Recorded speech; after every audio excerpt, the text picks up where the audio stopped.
உங்கள் வாழ்க்கையில் ரொம்ப கஷ்டப்படுறீங்கன்னா கண்டிப்பாக திருத்தணி முருகன் கோவில் மட்டும் போயிட்டு வாங்க. ஏன்னா திருத்தணி முருகன் கோவில் போனால் உங்கள் வாழ்க்கையில் திருப்பம் வரும்னு சொல்லுவாங்க. ஏன்னு சொல்கிறேன், முழுசாக பாருங்கள். திருத்தணி முருகனோட 5ஆம் படை வீடுங்க. அதாவது சூரனை சம்ஹாரம் பண்ணிட்டு தன்னோட கோபத்தை போக்குறதுக்காக முருகன் இந்த மலைக்கு வந்ததாக சொல்லப்படுதுங்க.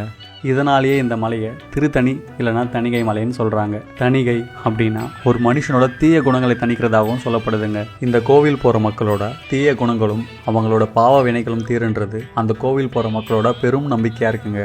அது மட்டும் இல்லாமல் உங்கள் வாழ்க்கையில் ரொம்ப நாளாக முடிவுக்கே வராத பிரச்சனைக்கு தீர்ப்பு கொடுத்து அதுக்கு நல்லபடியாக தீர்ப்பு மணியும் கொடுப்பாருன்னு நம்பப்படுதுங்க. இந்த மலையில தான் முருகன் வள்ளியை திருமணம் செஞ்சுருக்காரு.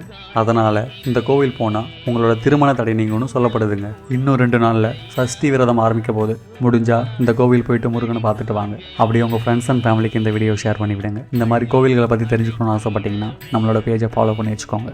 Thank you so much. பாய்.